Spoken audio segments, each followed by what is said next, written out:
Subscribe کریں ہمارے channel SNZ کو۔ سبسکرائب کرنے کے لیے اس لال بٹن پر کلک کریں اور گھنٹی کے آئیکن بیل آئیکن پہ بھی کلک کریں تاکہ ہر لیٹسٹ ویڈیو پہنچے آپ کے پاس سب سے پہلے۔ الحمدللہ نحمدہ ونستعینہ ونستغفر ونعوذ باللہ من شرور انفسنا ومن سیئات اعمالنا من يهده الله فلا مضل له ومن يضلله فلا هادي له ونشهد أن لا إله إلا الله وحده لا شريك له ونشهد أن محمدا عبده ورسوله أما بعد فأعوذ بالله من الشيطان الرجيم بسم الله الرحمن الرحيم وَلَقَدْ خَلَقْنَا الْإِنسَانَ مِنْ سُلَالَةٍ مِّنْ طِينٍ ثُمَّ جَعَلْنَاهُ نُطْفَةً فِي قَرَارٍ مَّكِينٍ۔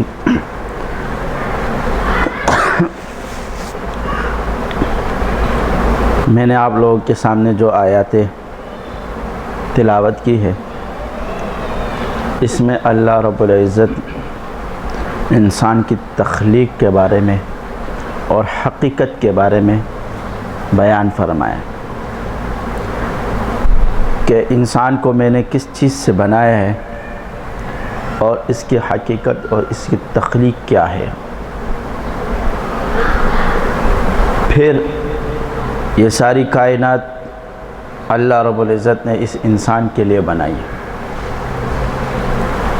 اس کی ضروریات اس کائنات کے ساتھ منسلک کر دی، اس کے ہر چیز اس کائنات کے ساتھ منسلک کر دی۔ تو اس کی ضروریات جو اس کائنات کے ساتھ منسلک ہے، تو اس سے معلوم ہوتا ہے کہ واقعتاً اور حقیقتاً اللہ رب العزت نے انسان ہی کے لیے پوری کائنات بنائی ہے۔ اگر ہم دیکھیں، ہم سے پہلے فرشتے بنائے گئے، جنات مخلوقات جو بنائی گئی۔ اب فرشتوں کو نہ کھانے کی ضرورت، نہ پینے کی ضرورت، نہ پہننے کی ضرورت، اور اس کے ساتھ نہ اس کو دھوپ کی ضرورت، نہ اس کی چاند کی ضرورت، نہ اس کو کسی چیز کی ضرورت، نہ اس کو شادی کی ضرورت۔ اللہ نے یہ ایک مخلوق فرشتے اللہ نے پیدا کیے جس کو کسی چیز کی ضرورت نہیں ہے، وہ بس اپنے کام سے کام رکھتے ہیں۔ وہ کیا ہے کہ اللہ کی عبادت اور اس کے تمام حکموں کو بجا لانا۔ بس وہ یس اور نو والے ہیں۔ کیا ہے؟ یس نو، کرو ٹھیک ہے، نہیں کرو نہیں کرو۔ اب جس مخلوق کو نہ کھانے کی ضرورت، نہ پینے کی ضرورت، نہ لباس پہننے کی ضرورت، نہ شادی کی ضرورت، نہ ان کے لیے سورج کی ضرورت، نہ چاند کی ضرورت، کسی چیز کی اس کے لیے ضرورت نہیں ہے، نہ پانی کی ضرورت، تو اس کا مطلب ہے کہ اللہ نے یہ کائنات اس مخلوق کے لیے نہیں بنائی۔ جب اس کائنات کی ہر چیز کی ضرورت اس کے ساتھ منسلک ہی نہیں ہے، تو اس کے لیے بنائی بھی نہیں ہے۔ پھر جنات کو اللہ نے پیدا کیا، اس کے بعد زمین کے اندر اب اس کو کھانے کی بھی ضرورت ہے، پینے کی بھی ضرورت ہے، لباس کی بھی ضرورت ہے، ہر چیز کی ضرورت ہے، لیکن دودھ کی ان کی ضرورت نہیں، دودھ کی اب ان کو کھانے کے لیے ضرورت ہے۔ آیا اس زمین سے ان کو کھلایا جاتا ہے جس طرح ہم انسانوں کو یا ان کی کوئی اور ضروریات پوری ہوتی ہے؟ تو حدیث میں آتا ہے کہ جو تم ہڈی ہے اس کو مت جبائے کرو، بالکل چھپا کے اس کو بالکل توڑ پھوڑ کے باہر نہ پھینکو، اس لیے کہ اس کے اوپر اللہ رب العزت جنات کے لیے گوشت پیدا کر دیتا ہے۔ کیا کر دیتا ہے؟ تو وہ اس کی خوراک ہوتی ہے۔ اور جو خبیث جنات ہیں تو ان کی خوراک گوبر بنا دی۔ کیا بنا دی؟ گوبر بنا دی۔ تو ان کے لیے بھی ایک چیز سمجھ میں آتی ہے کہ یہ کائنات بنائی نہیں گئی، اب جس کے لیے کائنات بنائی ہے وہ ہم انسان ہے. کیا ہے؟ اگر انسان کو دھوپ نہیں ملے گی تو اس کے جسم میں بیماریاں پیدا ہو جائے گی. اس کے جسم میں بیماریاں پیدا ہو جائے گی. بالکل دھوپ نہ. اور اگر اس کو چاند میسر نہیں ہوگا تو بھی اس کے جسم کے اندر بیماریاں پیدا ہو جائے گی. اور بہت سے پلوں سے محروم رہے گا چاند اور سورج نہ ہو. اسی طرح انسان کو 4 چیزوں سے اللہ رب العزت نے بنایا: آگ، پانی، مٹی، ہوا. یہ 4 عناصر ہیں انسان کے لیے. اور دیکھا جائے تو کل کائنات ان 4 عناصر میں. کل کائنات ان 4 عناصر میں ہے. اب کل کائنات مٹی ہے، ٹھیک ہے، آگ ہے، ٹھیک ہے، یہ بھی ایک کائنات ہے. اور اس کے ساتھ ہوا ہے، پانی ہے. تو یہ کل کائنات کیا ہے؟ سورج دیکھا جائے، چاند تو وہ بھی زمین مٹی کی ہے. کس کی ہے؟ اس کے اندر اللہ نے آگ ڈال دی، ایک روشنی ڈال دی، ایک گرمائش ڈال دی. چاند ہے وہ سورج سے روشنی لیتا ہے. کس سے روشنی لیتا ہے؟ سورج سے، لیکن ہے مٹی. دیکھا ہے نا چاند کی شکل؟ آج کل تو دکھائے جاتے ہیں کہ کس طرح ہے زمین. وہ ایک شخص سے کسی نے سوال کیا، جب تم چاند پہ چڑھ جاؤ گے، جب تم چاند پہ چڑھو گے تو زمین کو کیسے دیکھو گے؟ تو پریشان ہو گیا. چاند پہ چڑھے گے تو نیچے تو دیکھے گا تو کیا ہے؟ زمین ہی ہے نا اس کے پیروں کے نیچے. تو پریشان ہو گیا. بات یہ نہیں ہے، یہ ہر چیز اللہ نے خلا میں رکھی ہے. کس میں رکھی ہے؟ جب آپ چاند پہ چڑھو گے تو زمین آپ کو چاند کی طرح نظر آئے گی. کس کی طرح نظر آئے گی؟ اسی طرح جیسے آپ چاند کو دیکھتے ہو اسی طرح زمین نظر آئے گی، اور اسی طرح چمکتی ہوئی نظر آئے گی. کیونکہ چاند کی اپنی روشنی نہیں ہے، سورج سے ملتی ہے. اسی طرح زمین سے بھی پھر روشنی آپ کو چاند پہ جب کڑو گے تو زمین روشن نظر آئے گی. کیونکہ وہ زمین کی روشنی، چاند سورج کی روشنی تو زمین پہ بھی پڑتی ہے. کس پہ بھی پڑتی ہے؟ زمین پہ بھی پڑتی ہے. تو وہ چمکتا ہوا آپ کو نظر آئے گا. تو یہ کل کائنات. اب انسان کے لیے اگر پانی نہ ہو تو انسان وہاں رہ نہیں سکتا، وہاں رہ نہیں پائے گا. کیونکہ انسان کے لیے پانی کی ضرورت ہے. اور اللہ نے اتنے پانی کے ذخائر پیدا کیے اس کائنات. اور آپ نے دیکھا ہوگا جہاں ہریالی ہوتی ہے اور پانی جاتا ہے تو وہاں کی خوبصورتی دوبالا ہو جاتی ہے. کیا ہو جاتی ہے؟ صرف ہریالی ہو، پانی نہ ہو تو خوبصورتی میں تھوڑی سی کمی ہوتی ہے. جہاں اس کے ساتھ پانی ہو تو خوبصورتی دوبالا ہو جاتی ہے. اسی طرح اگر ہوا نہ ہو تو وہاں انسان نہیں رہ سکتا، وہاں انسان نہیں رہ سکتا. اور زمین کی تو ویسی بھی ضرورت ہے. آگ نہ ہو، اگر سورج نہ ہو تو کوئی چیز پکے گی نہیں. کیونکہ سورج جب زمین پہ گرمی مارتا ہے تو اس سے گندم، اناج، یہ چیزیں کیا ہے؟ اگتی ہے. اور اگنے کے ساتھ ساتھ پھکتی بھی ہے. اور چاند کی روشنی اس کے اندر مٹھاس ڈالتی ہے. کیا ڈالتی ہے؟ پھلوں کے اندر مٹھاس ڈالتی ہے. اور یہ ساری چیز کس کے لیے؟ انسان کے خوراک کے لیے. انسان کی خوراک کے لیے. اور اس کے خوراک سے اس کو باڈی کو کیا ملتا ہے؟ سکون، راحت، طاقت. تو ایک چیز سمجھ میں آتی ہے کہ اللہ رب العزت نے انسان کو بنایا اور یہ ساری کائنات اس کے لیے بنا دی. یہ اس کے کام میں لگ گئی، یہ اس کے کام میں لگ گئی. اس کی ضروریات پورا کرنے میں یہ کائنات لگ گئی. گائیں پیدا کی ہمارے لیے، گوشت، مرغیاں گوشت، پرندے چرند پرند میں حلال چیزیں پیدا کی. سمندر کے اندر مچھلیاں ہمارے لیے خوراک پیدا کی. یعنی یہ ساری کائنات اللہ رب العزت نے اس انسان کے لیے کیا کیا؟ ضروریات کو پورا کرنے کے لیے پیدا کی.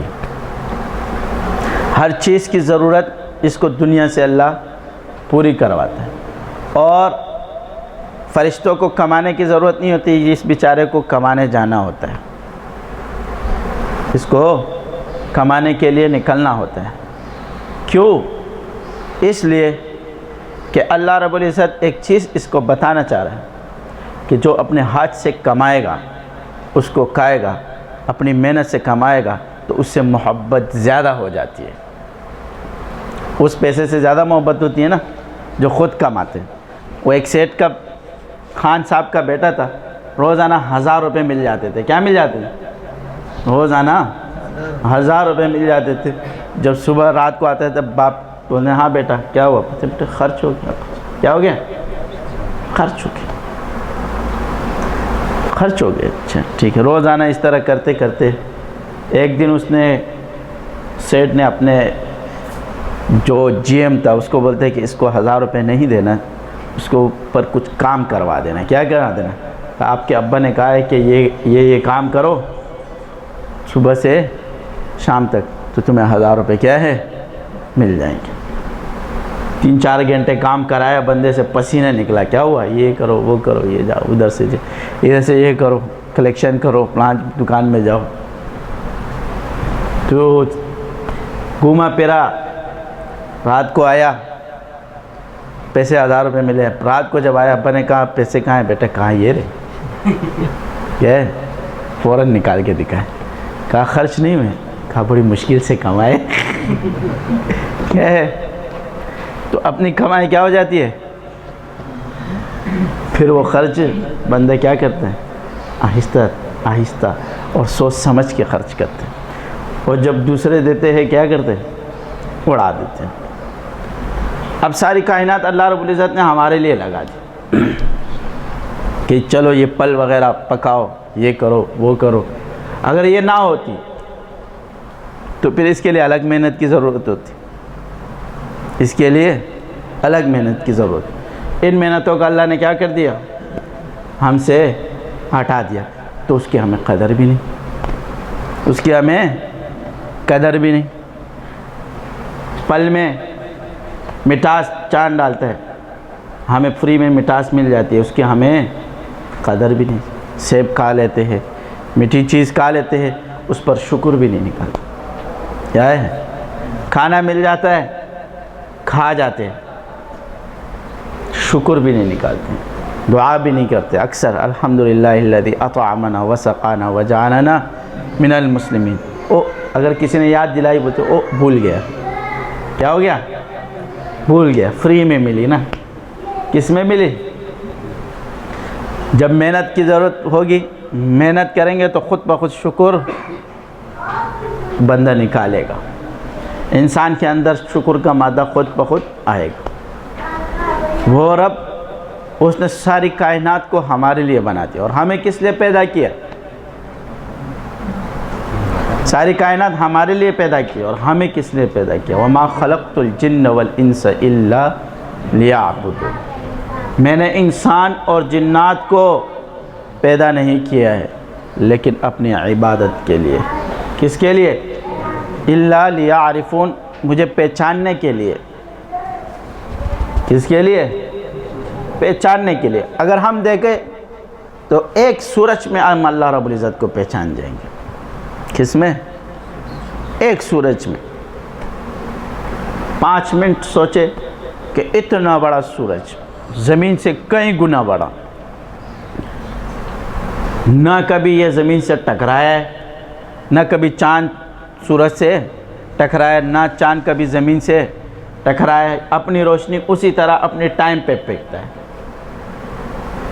جو گرمی ہے، ضرورت ہے اس وقت پل پکنے کی. جس وقت اناج پکتے ہیں تو گرمی تیز ہو جاتی ہے. کیا ہو جاتی ہے؟ قدرتی یہ زمین کی کشش ایسی ہے کہ اس زمین کے اندر جب اناج پکنے لگتے ہیں تو اس زمین کے اندر کشش ایسی ہو جاتی ہے کہ وہ سورج کو کیا کرتا ہے؟ اس کی گرمی کو کھینچتا ہے تو گرمی تیز ہو جاتی ہے. کیا ہو جاتی ہے؟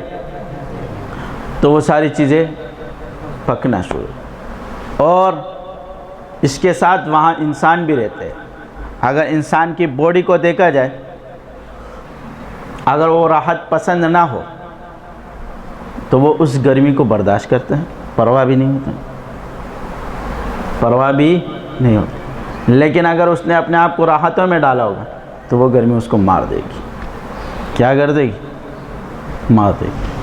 تو اس کا مطلب ہے کہ اللہ رب العزت نے اس انسان کے جسم میں ایک سسٹم ایسا رکھا ہے کہ جس ماحول میں جاتا ہے وہ ماحول قبول کرنا شروع کر دیتا ہے۔ کیا کر دیتا ہے؟ جس ماحول میں جاتا ہے اس ماحول کو قبول کرنا شروع کر دیتا ہے۔ تو ایسے ماحول میں نہ جاؤ۔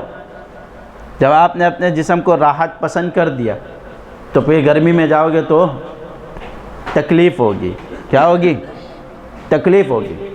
اسی طرح جب آپ اپنے جسم کو اللہ رب العزت کی عبادات میں اور گناہوں سے دور رکھاؤ گے تو آپ کے جسم کے اندر یہ چیز فٹ ہو جائے گی کہ آپ کسی گناہ کے قریب جاؤ گے تو تکلیف ہونا شروع ہو جائے گی۔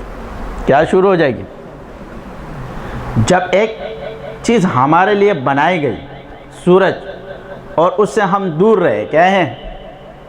اس سے ہم دور رہے، اس کی تکلیفوں سے دور رہے، اس کے بعد اس کی تھوڑی سی بھی قریب گرمی ہوتی ہے، قریب جاتے ہیں تو کیا ہو جاتا ہے؟ طبیعت میں بے چینی اور طبیعت خراب ہونا شروع ہو جاتی ہے۔ اسی طرح جب انسان جس چیز کے لیے بنایا گیا عبادت کے لیے، جب یہ اس پر پیرا ہوتا ہے اور بجا لاتا ہے اور اپنے آپ کو گناہوں سے دور رکھتا ہے تو اس صحبت میں جب یہ جائے گا، برے صحبت میں، تو اس کی طبیعت خراب ہونا شروع ہو جائے گی۔ صحبت کی وجہ سے چینجنگ آتی ہے۔ کیا آتی ہے؟ وہ ایک بادشاہ تھا، ایک بندہ آیا، کہا مجھے لگاؤ اپنے ساتھ کام پہ۔ کیا کرو؟ اس نے کہا تم کیا کام جانتے ہو؟ کہا سیاستدان ہو۔ سیاستدان تو پتہ ہے، نئی نئی چیزیں ایجاد کرو۔ فہم کیا ہے؟ جس کے اندر فہم زیادہ ہو، سمجھ بوجھ زیادہ ہو، سمجھ بوجھ زیادہ ہو۔ ایک سیکنڈ میں چیز کو، بات کو نوٹ کرتا ہے، اس کے حرکات سکنات کو دیکھ کے کہ یہ اس کی حرکت کیوں ہو رہی ہے، وہ اس کیوں تک پہنچاتا ہے اپنے آپ کو۔ کہاں تک پہنچاتا ہے؟ اس کیوں تک اپنے آپ کو پہنچاتا ہے، اس حرکات و سکنات کے کیوں تک اپنے آپ کو پہنچاتا ہے۔ اس نے کہا سیاستدان ہے۔ کیا ہے؟ کہا ٹھیک ہے، لگا دیا ہم نے آپ کو۔ ان کے گھوڑوں کا استبل تھا اور ادھر کا وزیر نہیں تھا، چلا گیا تھا۔ کہا چلو آپ نے میرے جتنے گھوڑے ہیں اس کے آپ کیا ہو؟ وزیر بن گئے۔ کیا ہو گئے؟ آپ وزیر بن گئے، جاؤ۔ جب وہ وہاں پہنچا گھوڑے کے استبل میں، ایک مہینہ گزارنے کے بعد بادشاہ نے اس سے پوچھا یہ جو میرا قیمتی گھوڑا ہے، کیا ہے؟ بہت مہنگا گھوڑا تھا۔ کہا یہ جو میرا قیمتی گھوڑا ہے یہ کیسا ہے؟ مہنگا، اعلیٰ نسل کا گھوڑا تھا۔ کس کا تھا؟ اعلیٰ نسل کا۔ کہا بڑا اعلیٰ نسل کا گھوڑا ہے، بڑا اچھا ہے، کیا ہے؟ لیکن یہ ہے کہ اس کے اندر جو خصلتیں ہیں نا وہ گائے والی ہے۔ کس والی ہے؟ اس کے اندر خصلتیں کس چیز کی ہے؟ گائے والی ہے۔ بادشاہ حیران ہو گئے کہ یا خدا یہ کیا ہوا، اتنا مہنگا گھوڑا اور اس کے اندر خصلت کس چیز کی ہے؟ گائے والی۔ بادشاہ نے اس پرانے وزیر کو بلایا، بولتے یہ کیا ماجرا ہے بھائی؟ اس نے کہا بادشاہ سلامت، یہ بندہ صحیح کہتے ہیں۔ کہا کیوں؟ کہا اس لیے کہ یہ جب پیدا ہوا اس کی امی مر گئی۔ کیا ہوگی؟ تو اس کو ہم نے ایک گائے کے ساتھ کیا کر دیا؟ چھوڑ دیا۔ ایک گائے کے ساتھ چھوڑ دیا اس کو ہم نے۔ جب گائے کے ساتھ ہم نے چھوڑ دیا، یہ اس کے ساتھ چرنے لگا۔ یہ چھوٹا بڑا اس گائے کے ساتھ ہوا، چرتے چرتے اس کے ساتھ بڑا ہوا۔ تو اس کے اندر اس گائے کی خصلتیں آنا شروع ہو گئی۔ کیا ہو گئی؟ تو اس سائنسدان سے پوچھے کہ آپ نے اس کو کیسے پہچانا؟ آپ نے اس کو کیسے پہچانا؟ کہا اس لیے کہ یہ گھوڑا جب گھاس کھاتا ہے اور چرتا ہے تو اس وقت یہ جو ہے نا منہ زمین پہ لگا کے چل رہا ہوتا ہے، اور یہ خصلت گائے کی ہے۔ کس کی ہے؟ گھوڑے کی یہ خصلت نہیں ہے۔ وہ جب گھاس کو کھاتا ہے تو منہ اوپر کر لیتا ہے، توڑ کے منہ اوپر کر دیتا ہے، لیکن گائے جب کھاتی ہے تو ایک سینت میں جاتی ہوئی کھا رہی ہوتی ہے، تو اس کے اندر یہ خصلت آ گئی ہے۔ اب اتنا اعلیٰ نسل کا گھوڑا اور ایک کس کے ساتھ رہا؟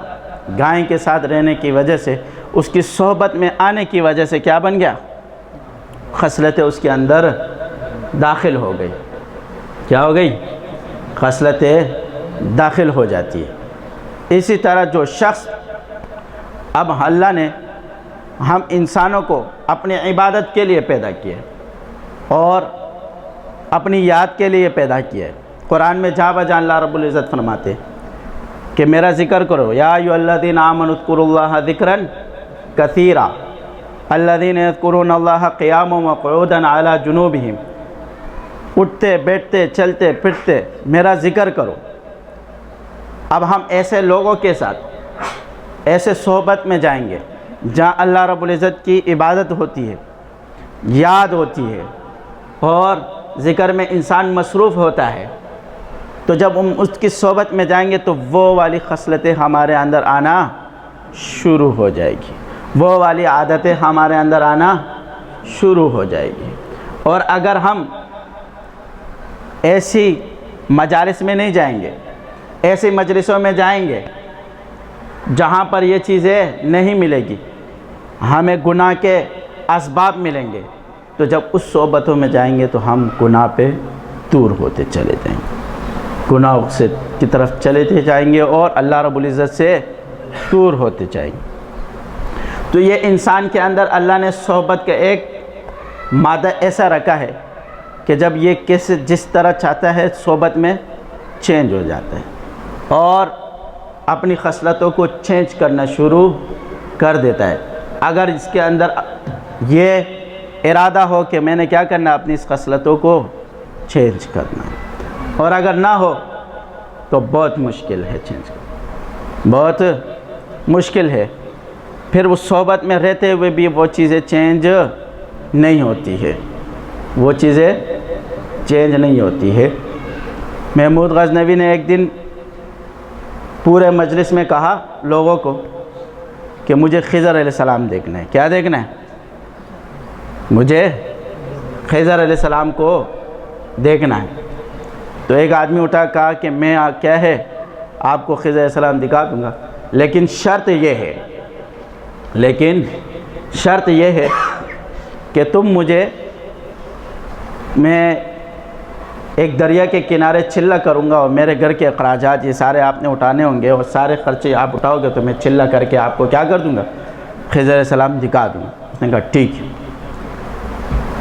اس نے کہا ٹھیک ہے جاؤ۔ اس نے چلہ کیا، چلے کے بعد آیا، کہا ہاں کیا ہوا؟ اس نے کہا بھائی اس چلے میں تھوڑی خرابی آ گئی۔ کیا آ گئی؟ مجھے دوبارہ کرنا پڑے گا۔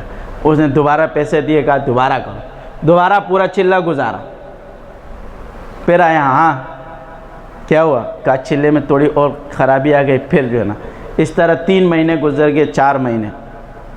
4 مہینے کے بعد بادشاہ نے کہا کیا نخرہ بنایا ہوا ہے، جب بھی آتا ہے چلہ خراب ہو جاتا ہے۔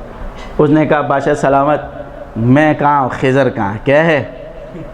میں کہاں اور خضر کہاں؟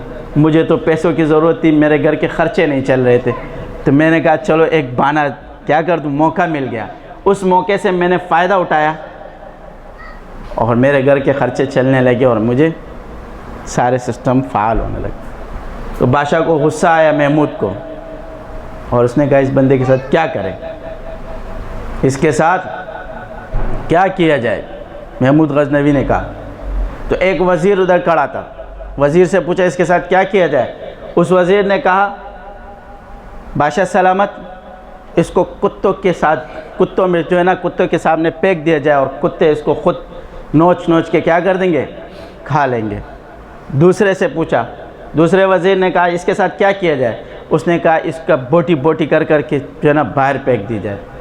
ایاز سے پوچھا اس کے ساتھ کیا کیا جائے؟ ادھر ایک بوڑھا بیٹھا ہوا تھا، ایک بوڑھا بیٹھا ہوا تھا۔ جب وزیر نے یہ بات کہی کہ اس کو کتوں کے سامنے ڈالا جائے، تو وہ بوڑھا نے کھڑے ہو کے کہا یہ بندہ صحیح کہتا ہے، سچ کہتا ہے، یہ بندہ سچ کہتا ہے۔ دوسرا کھڑا ہوا، دوسرے نے کہا اس کو کہاں ڈال دیا جائے، اس کو توڑ دیا جائے، بوٹی بوٹی کر کے پھینک دیا جائے۔ تو اس بوڑھے نے کہا یہ بندہ سچ کہتا ہے۔ کیا کہتا ہے؟ یہ بندہ سچ کہتا ہے۔ تو ایاز سے پوچھا اس کے ساتھ کیا کیا جائے؟ ایاز نے کہا بادشاہ سلامت، اب بڑے آدمی ہو، اللہ نے آپ کو کیا دیے؟ بادشاہت دیے، رحم کرنے والے ہو، رحیم ہو، آپ کے اندر اللہ نے رحم کا مادہ ڈالا ہے، چھوڑ دو، ایک آپ کا رعایا ہے، آپ کے اوپر ویسی بھی ضرورت تھی، اللہ نے اس کی ضرورت آپ کے ذریعے سے پورا کر دی ہے، چھوڑ دو اس کو، معاف کر دو۔ تو وہ بوڑھے نے کہا یہ سچ کہتا ہے، یہ سچ کہتا ہے۔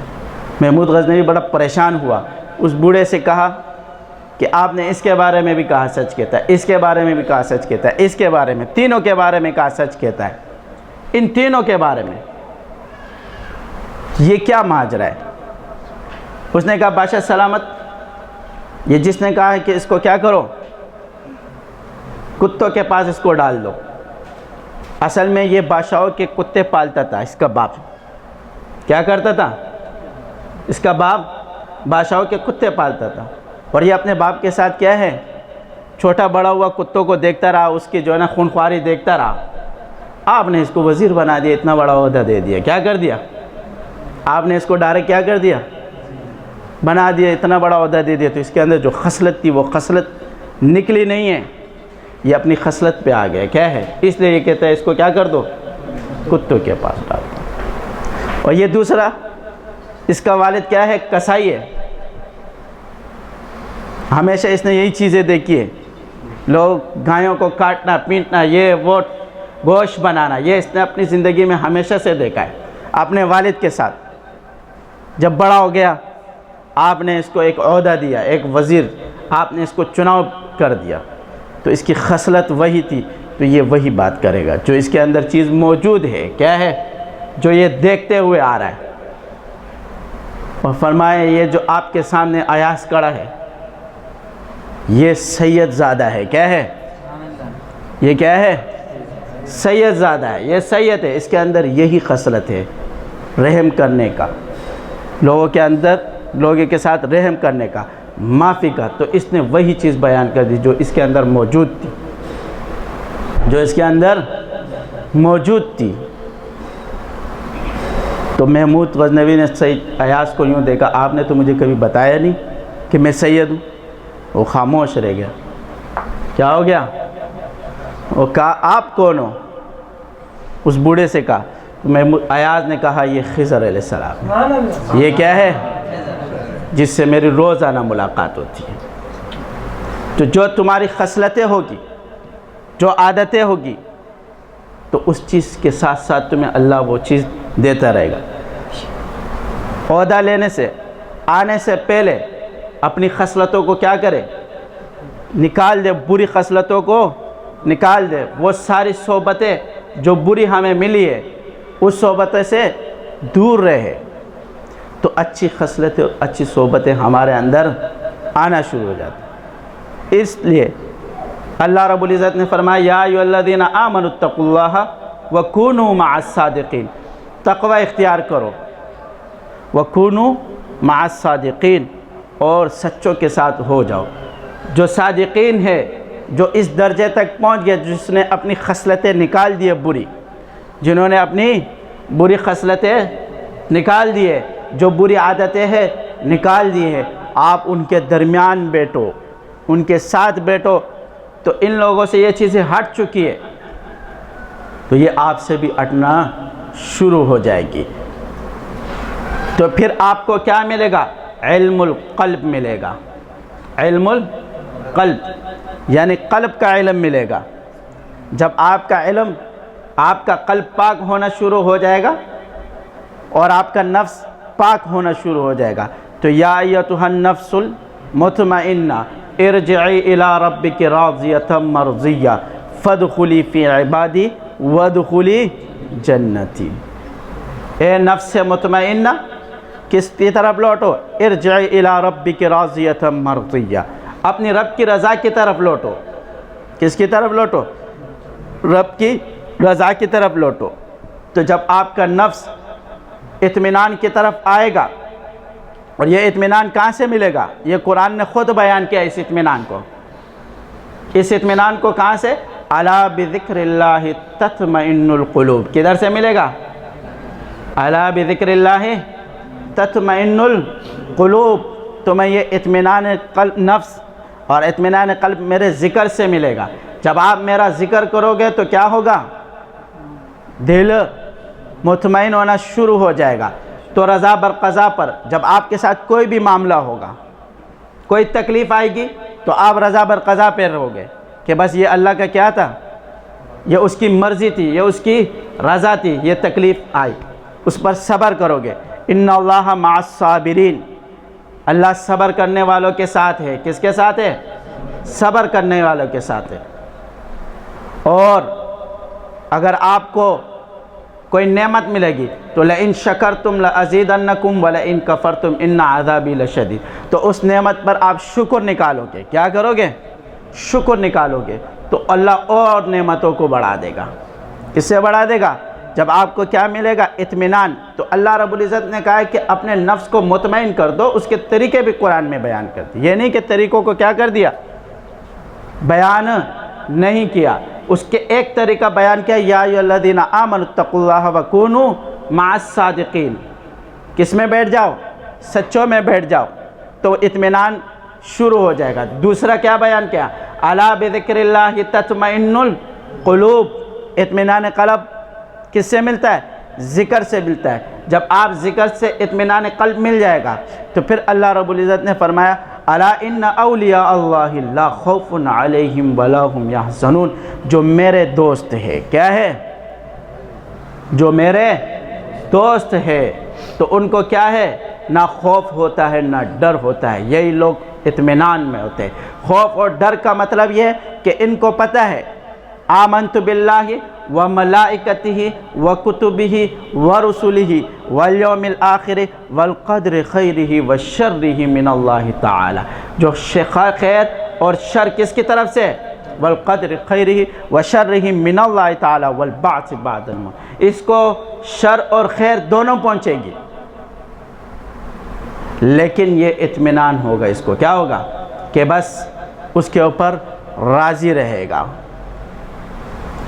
اب صحبت سے جب انسان ذکر کرتا ہے تو اس کے اندر کا بننا شروع ہو جاتا ہے، تو پھر اللہ رب العزت اس کے اوپر اگلی پابندیاں لگوا دیتا ہے۔ جب آپ کا دل اطمینان کی طرف آ گیا تو آگے اور بڑھو، اور وہ کیا ہے؟ قد افلح المؤمنون، فلاح پا گئے وہ مومنین، الذین هم فی صلاتہم خاشعون، جو خشوع سے نماز پڑھتے ہیں۔ ایک نماز کی کیا ہے؟ ایک نماز مسلمان پڑھتا ہے، ایک نماز صدیق پڑھتا ہے۔ کون پڑھتا ہے؟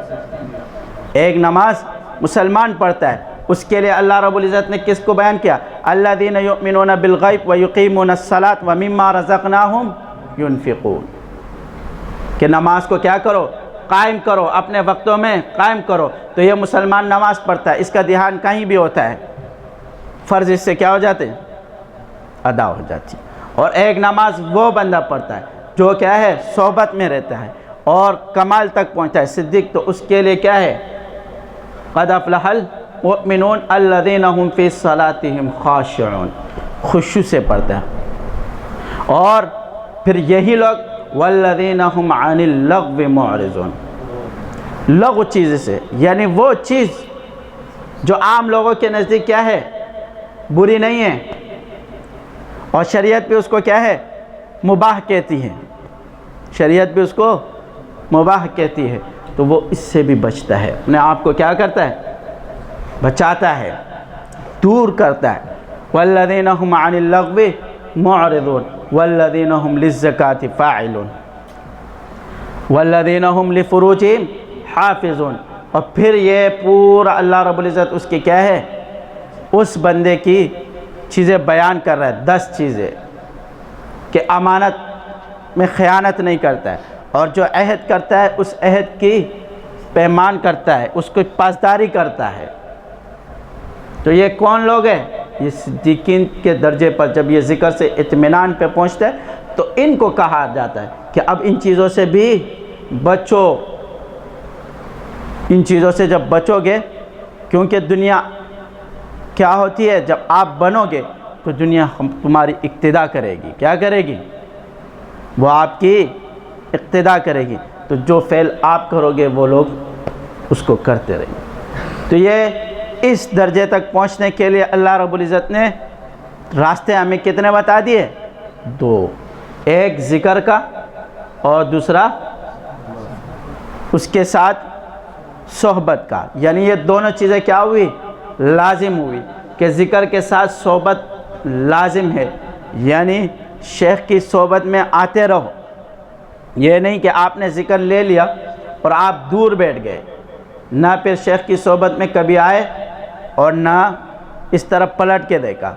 کبھی آپ کی اپنی ضرورت ہوئی تو آ گئے، ورنہ نہیں تو نہیں۔ خواجہ مجذوب الحسن رحمۃ اللہ علیہ ایک مرتبہ تھانہ 52 پہنچے تو لوگوں نے اس کو دیکھا، کسی کام سے آئے تھے، سرکاری آدمی تھے، اور اپنے شیخ سے نہیں ملے، وہ واپس چلے گئے۔ کیا ہو گیا؟ تو تھانوی رحمۃ اللہ علیہ سے کسی نے پوچھا کہ خواجہ صاحب آئے تھے، ملاقات ہوئی؟ کہا نہیں، خواجہ صاحب تو یہاں نہیں آئے، خواجہ صاحب تو یہاں نہیں آئے۔ خواجہ مجذوب الحسن رحمۃ اللہ علیہ واپس ٹرین میں بیٹھے اور چلے گئے۔ جب چلے گئے، جیسے ہی ٹرین سے اٹھے وہاں سے دوبارہ ٹکٹ لیا اور دوبارہ ٹرین میں تھانہ 52 کے ٹکٹ لے کے بیٹھے اور واپس پہنچ گئے اور آئے اپنے شیخ سے ملاقات کی۔ تو شیخ نے پوچھا تھانوی رحمۃ اللہ علیہ نے، آپ تو کل آئے تھے اور مجھے کسی نے بتایا بھی، تو آپ نے ملاقات کیوں نہیں کی؟ کہا حضرت آیا تھا لیکن کسی سرکاری کام سے آیا تھا۔ کس سے آیا تھا؟ تو میں اس چیز کو اچھا نہیں سمجھتا کہ میں آیا ہوں سرکاری کام سے، کسی اور کام سے، اور اپنا مطلب یعنی اپنی روحانیت کی غذا کے لیے اپنے شیخ کے پاس بھی چلا جاؤں، تو میں اس چیز کو اچھا نہیں سمجھتا۔ یہ میرے نزدیک کیا ہے؟ بے ادبی ہے۔ اس لیے میں واپس گیا اور گھر نہیں گیا ہوں، وہیں سے دوبارہ ٹکٹ خریدا۔ کیا کیا؟ اور ٹرین میں بیٹھ کے آپ سے ملاقات کے لیے۔ اب میں آپ کی ملاقات کے لیے آیا ہوں، اب میں آپ کی ملاقات کے لیے آیا ہوں، آپ سے ملنے کے لیے آیا ہوں۔ تو اس سے شیخ خوش ہوئے۔ تو ایسے پھر ان کو کیا ملا اس کے بدلے میں؟ ایک دن یہ سب بیٹھے ہوئے تھے، حضرت تھانوی رحمۃ اللہ علیہ کے اجل خلفاء، خواجہ مجذوب الحسن رحمۃ اللہ علیہ، مفتی شفیع صاحب اور شاہ ابرار الحق رحمۃ اللہ علیہ، اور اس طرح شاہ عبد الغنی پوری رحمت، جو ان کے اجل خلفاء تھے، یہ سب بیٹھے ہوئے تھے، گپ شپ لگا رہے تھے۔ کیا کر رہے تھے؟ ویسی دنیاوی گپ شپ لگاتے ہوئے، ہنسی مذاق ہو رہی تھی، چل رہی تھی۔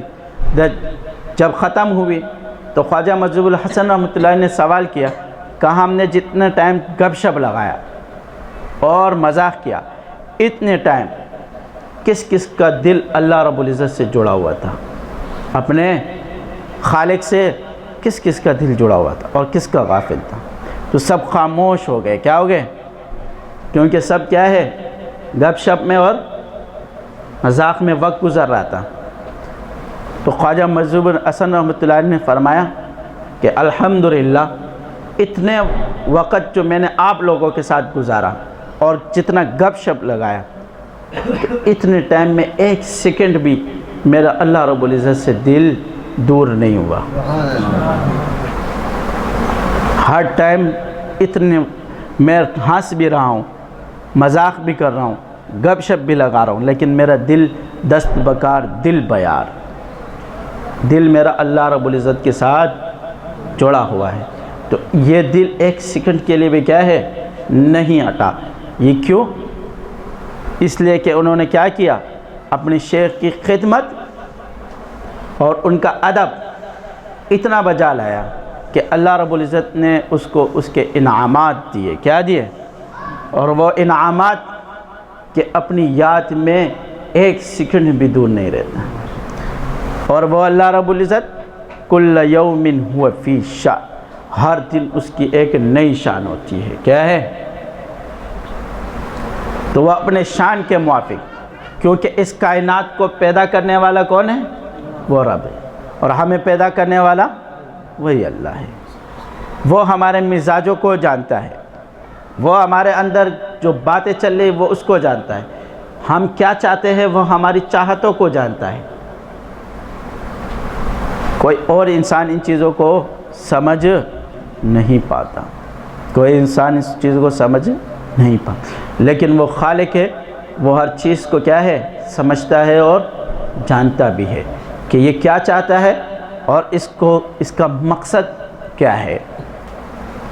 تو اگر ہم اپنی چاہتوں کو، اے بندے ایک تیری چاہت ہے، ایک میری چاہت ہے، تو اپنی چاہت کو قربان کر دے میری چاہت پر، اور ہوگا وہی جو تیری چاہت ہے. تو جب ہم اپنی چاہتوں کو اللہ رب العزت کی چاہت پر کیا کریں گے؟ قربان کریں گے، تو وہ ہوگا جو ہم چاہیں گے، وہی ہوگا جو کیا ہوگا؟ جو ہم چاہیں گے. در حقیقت وہ چاہنا ہمارا نہیں ہوگا، وہ اللہ رب العزت کا ہی چاہنا ہوگا. کیا ہوگا؟ وہ اللہ رب العزت کا ہی چاہنا ہوگا. اور اللہ رب العزت جو چاہتا ہے وہ اللہ آپ کے ذریعے سے کرائے گا. بس ذریعہ واسطہ آپ بن جاؤ گے. کیا بن جاؤ گے؟ لیکن چاہت کس کی ہوگی؟ اللہ رب العزت. وہ کوئی سوال کرتا ہے کہ وہ کہتے ہیں نا کہ نگاہ ولی میں وہ تاثیر دیکھی، بدلتی لوگوں کی تقدیر دیکھی. تو لوگ سوال کرتے ہیں کہ اگر نگاہ ولی میں یہ تاثیر دیکھی کہ لوگوں کی کیا ہے؟ توجہ ڈالی، اور وہ اللہ نے اس کو کیا دے دیا؟ ایمان دے دیا، یا دین کی طرف آیا یا نماز کی طرف آیا. تو اگر اس میں ہے تو یہ فلاں کو کیوں نہیں کر سکتا ہے، فلاں کو کیوں نہیں کرتا ہے، فلاں کو کیوں نہیں کرتا؟ بات در حقیقت یہ نہیں ہے. اس بندے کی چاہت اللہ کی چاہت ہے. کیا ہے؟ اس لیے کہ اس نے اپنی چاہت ہی اس کی کوئی نہیں ہے. جب اس کی کوئی چاہت ہی نہیں ہے تو اللہ ہی کی چاہت ہے. تو اللہ رب العزت چاہتا ہے کہ یہ بندہ میرا نیک بن جائے، یہ دوسرا والا، اور یہ میری طرف آئے. تو اس کے دل میں یہ چاہت ڈال دیتا ہے کہ یار یہ بھی اللہ والا بن جائے. کیا ہے؟ اور اللہ کی طرف آ جائے. جب اس کے دل میں یہ چاہت ڈال دیتا ہے تو یہ توجہ ڈالتا ہے، اور اس کو اللہ ایمان اور اس کی طرف لے آتا ہے، عبادات کی طرف، اور اللہ کی طرف کھینچتا ہوا انسان آتا ہے. تو یہ چاہت کس کی ہوتی ہے؟ اللہ رب العزت. لیکن بات یہ ہے کہ جب ہم اپنی چاہتوں کو ختم کریں گے اور اپنی کیا ہے؟ بری عادتوں کو ختم کریں گے، جب اللہ کا ذکر 24 گھنٹے کریں گے، جب اس کی یاد ہمارے دل میں 24 گھنٹے رہے گی، تو اللہ ہمارے اندر کے کیا ہے؟ خصلتیں اور بری عادتیں نکالنا شروع کرے گا. لیکن اس کے ساتھ ساتھ اپنے شیخ کی صحبت میں بھی رہے. صحبت سے دور رہے گا تو وہ عادتیں دور نہیں ہوگی. اس لیے کہ جو عادتیں آپ کے شیخ کی ہے وہ آپ کو اللہ ٹرانسفر کرنا شروع کر دے گا، اور ان کے اندر جو جو چیزیں ہیں وہ آپ کے اندر ٹرانسفر کرنا شروع کر دے گا. تو پھر آپ خود بخود کیا ہے؟ اندر کے معاملات چینج ہونا شروع ہو جائیں گے. ذکر سے کیا ہوتا ہے؟ ذکر سے آپ کے دل کے اوپر جو گرد و غبار ہوتا ہے، کیا ہے؟ گرد و غبار ہوتا ہے. جیسے آسان مثال سمجھو کہ ایک شیشہ ہے اور اس کے اوپر کیا ہے؟ گرد و غبار ہے، کچرا لگا ہوا ہے، گندگی لگی ہوئی، کالک لگی ہوئی، ساری چیزیں لگی ہوئی. تو اس کے اندر آپ کو اپنا چہرہ نظر آئے گا؟ نہیں. پہلے کیا چاہیے؟ کہ پہلے اس شیشے کو صاف کرو. کیا کرو؟ کسی چیز سے شیشے کو صاف کرو، اس کو صفائی کرو، اس سے گرد و غبار ہٹاؤ، کالک ہٹاؤ. جب آپ نے کالک اور گرد و غبار ہٹایا، ساری چیزیں ہٹایا، تو آپ جب دیکھو گے تو آپ کی شکل اپنی شیشے میں نظر آنے لگ جائے گی. کیا ہو جائے گی؟ آپ کی شکل اپنے شیشے میں نظر آنے لگ جائے گی. اور حضور نے فرمایا مومن مومن کا آئینہ ہے. کیا ہے؟ مومن مومن کا آئینہ ہے. جب ہمارے دل پہ گرد و غبار ہوگا اور ہمارے دل پر کیا ہوگا؟ گندگی ہوگی, تو نہ شیخ کو ہم دیکھ پائیں گے, نہ شیخ کا چہرہ ہمیں نظر آئے گا کہ اس کو اللہ نے کیا دیا اور یہ کیا بنا. اس لیے کہ ہمارے دل پر کیا ہے؟ گرد و غبار, کال, یہ چیزیں. تو آپ کو پھر کیا نظر آئے گی؟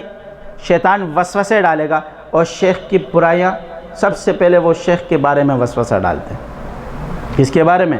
کیونکہ ڈائریکٹ اللہ کے بارے میں ڈالے گا تو آپ ایک دم سمجھ جاؤ گے. کیا ہو جاؤ گے؟ کہ یہ مجھے کفر کی طرف لے کے جائے. اور ڈائریکٹ حضور کے بارے میں ڈالے گا تو آپ سمجھ جاؤ گے. تو وہ پہلی سیڑھی کہاں سے مارتا ہے؟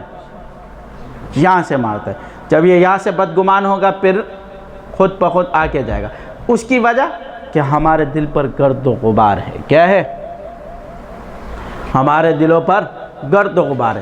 تو یہ بزرگان دین ذکر اس لیے دیتے ہیں, مراقبات اور صحبت, یہ اس لیے کہ آپ کا گرد و غبار ذکر سے مٹنا شروع ہو جائے گا. ذکر سے کیا ہوگا؟ کیونکہ حضور نے فرمایا, حدیث میں آتا ہے کہ دلوں کو بھی زنگ لگ جاتا ہے جس طرح لوہے کو زنگ لگتا ہے.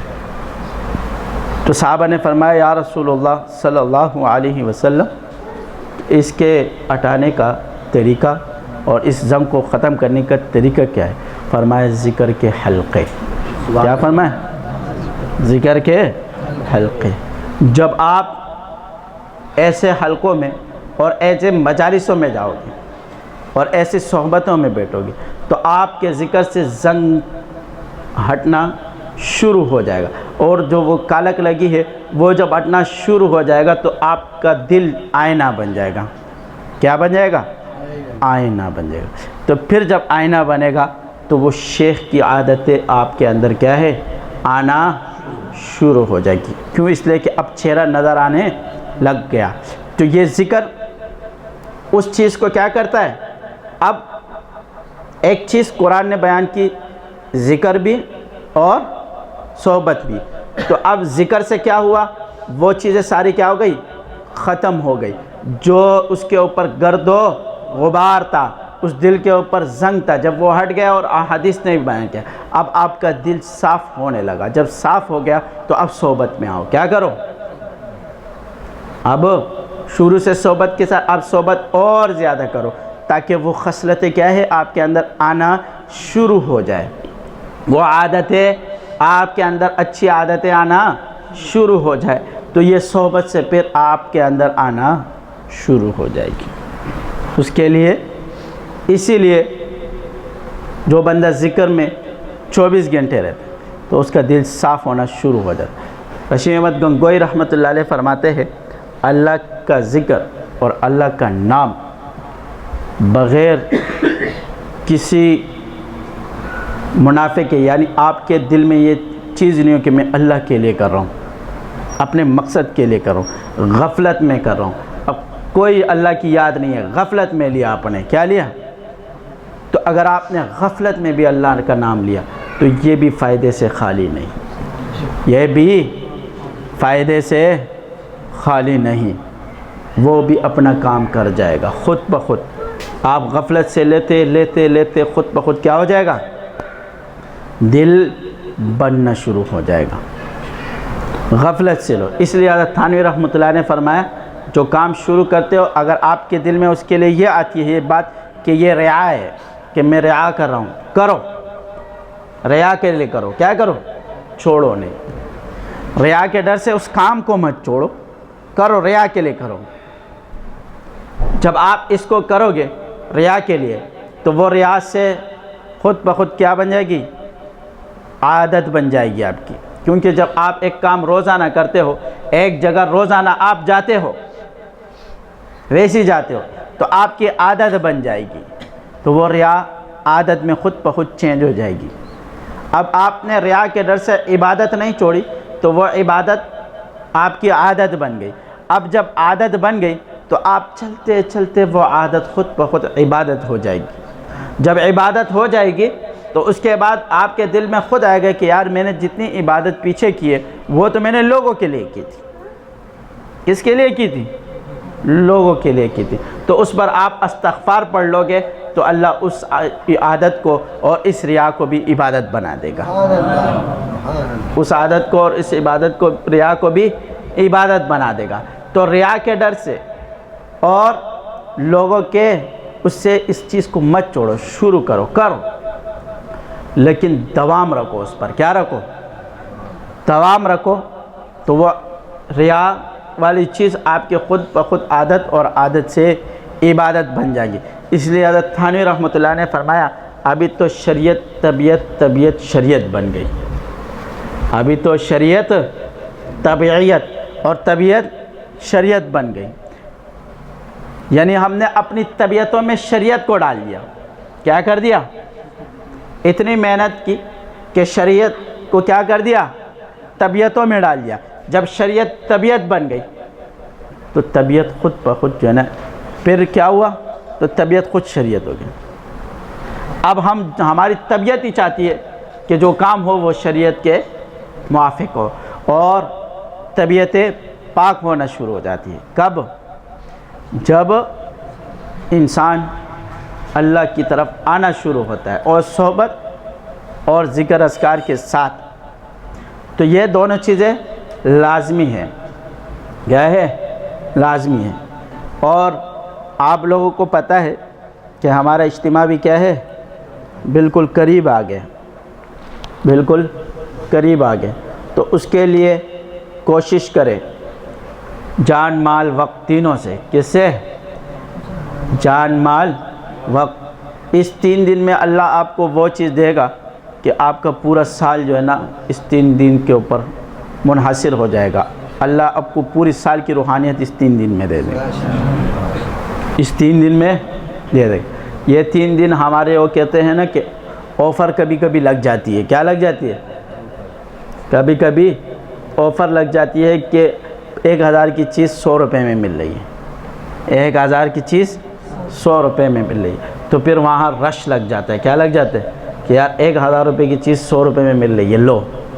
کیا کرو؟ لو. تو یہ 3 دن کا مقصد یہ ہوتا ہے کہ یہاں یہ آپ ہمارے لیے اللہ رب العزت نے ایک آفر لگا دی. کیا لگا دی؟ ایک آفر لگا دی. تینوں چیزوں آپ کو مل جائے گی. ایک صحبت شیخ کی تینوں دن، دوسرا ذکر. دونوں چیزیں جب ملے گی تو آفر لگ جائے گی. کیا لگ جائے گی؟ آفر لگے گی تو خوب لوٹنے کا موقع ہوگا. تو جتنا ہم چاہیں گے اللہ ہمیں دیتا رہے گا، اور جتنا ہم لوٹیں گے اور اس کو ہم لوٹتے چلے جائیں گے. تو اس کے اوپر پھر وہ پورے سال کی ایک اللہ رب العزت ہمیں اس کا بدلہ دے دیتا ہے، اور پورے سال ایک روحانیت چلتی رہتی. کیونکہ ٹینکی بھر دی جاتی ہے. جب کہیں پانی ختم ہو اور ڈیم میں پانی آ جاتا ہے تو پھر وہ چلتا رہتا ہے. کیا رہتا ہے؟ لیکن پیچھے سے پھر اگر ہلکا ہلکا پانی بھی آ رہا ہو تو کوئی مسئلہ نہیں، اور زیادہ پانی آ رہا ہو تو بھی چل جاتا ہے. لیکن پیچھے کے پانی کا لائن بند نہ ہو، وہ چلتا رہے. کیا ہے؟ وہ چلتا رہے. تو یہ جو 3 دن ہوگا تو اس میں ایسا سمجھو کہ ایک ڈیم بنے گا. کیا بنے گا؟ اور اس میں کیا آئے گا؟ پانی آئے گا. جب ڈیم بن جائے گا تو آپ کی قحط سالی ختم ہو جائے گی، پانی کا بحران ختم ہو جائے گا، ساری چیزیں ختم ہو جائے گی. اس طرح یہ روحانیت کی ایک ڈیم ہوتی ہے. جب بن جائے گی 3 دن میں اور اس کے اندر پانی آنا شروع ہو جائے گا اور پانی آ جائے گا تو پھر ہمارے اندر کی جو معاملات ہیں روحانیت کے، جو کمیاں ہیں، وہ خود بخود دور ہونا شروع ہو جائے گا. وہ اس 3 دن میں پھر اس کے بعد اس کے اندر پانی کو یہ نہیں کہ ڈیم بننے کے بعد ڈیم یہ کہے کہ اب تو میں ڈیم ہو گیا ہوں، سارے لوگوں کو پانی دیتا رہوں گا. نہیں، پیچھے سے پانی کو اگر بند کرو گے تو وہ ڈیم خشک ہو جائے گا. کیا ہو جائے گا؟ کسی کام کا نہیں رہے گا. تو پیچھے سے جو پانی ہے وہ بھی پورا سال چلتا رہے، وہ بھی پورا سال چلتا رہے. پھر اگر وہ کم بھی آتا ہے ہماری غلطیوں کی وجہ سے، کمیوں کی وجہ سے، تو بھی چلتا رہے گا. کبھی زیادہ ہو جائے گا، جب ہمارا دل اندر اور محبت بڑھے گا تو وہ پانی آتا رہے گا شیخ سے. اس شیخ سے جو پانی آتے رہیں گے تو وہ ڈیم کبھی خالی نہیں ہوگا، وہ سیراب کرتا رہے گا دنیا کو بھی، اور دنیا اس سے کیا فائدہ اٹھاتی رہے گی. تو اس 3 دن کے لیے محنت یہ ہم سب ایک ساتھ کریں گے تو اکیلے بندہ کچھ بھی نہیں کر سکتا ہے. تو جو علاقائی امراء ہے وہ اپنے علاقائی امراء کے ساتھ کیا کرے، تعاون کرے، اور اس کے ساتھ اب انشاءاللہ 1 ہفتے 1.5 ہفتے کے بعد وہاں کام بھی شروع ہو جائیں گے. تو پھر جو جس علاقائی امیر کو اطلاع دی جائے گی کہ اپنے بندوں کے ساتھ آ کے یہاں کیا کرے، خدمت کرے، تو وہ آ کے خدمت کرے. اسی طرح جو امیر چاہتا ہے کہ میرے لوگ ہیں، جو میرے ساتھی ہیں، وہ اجتماع میں خدمت کرنا چاہتے ہیں، تو وہ اپنے ہماری جو کمیٹی ہے خدمت والی، ٹھیک ہے، تو آصف خٹک کے ساتھ سارے نام لکھوا دے کہ بھائی میں کیا کروں گا، اجتماع میں یہ خدمت کروں گا. تو وہ نام آصف خٹک کے ساتھ لکھیں گے تو ہم خدمت والوں کو دے دیں گے. اسی طرح آصف خٹک کے زبیر ہے، ان لوگوں کے ساتھ کیا ہے، اپنے نام لکھوا دو کہ ہم خدمت کریں گے 3 دن 2 دن 1 دن. تو جنہوں نے خدمت کرنی ہے وہ اپنے نام لکھوا لے، کیونکہ 3 دن جو لوگ آئیں گے ان کی خدمت کی اشد ضرورت ہوگی. کیا ہوگی؟ اشد ضرورت ہوگی. اور خدمت کے بغیر کام بھی نہیں ہوتا، اور خدمت سے خدا ملتا ہے. کیا ملتا ہے؟ خدمت سے خدا ملتا ہے. اور اس کے ساتھ ساتھ اس اجتماع کو کامیاب کرنے کے لیے اور عافیت کے ساتھ اپنے پائے تکمیل تک پہنچنے کے لیے دعا بھی کرے، اور اللہ رب العزت سے اس کے لیے نوافل، ذکر اذکار، قرآن کی تلاوت یہ پڑھ کے، اور اس کے ذریعے سے اللہ سے دعا مانگے کہ اللہ اس کی روحانیت، نورانیت اور عافیت کے ساتھ یہ اپنے پائے تکمیل تک پہنچ جائے. وآخر دعوانا ان الحمد للہ رب العالمین.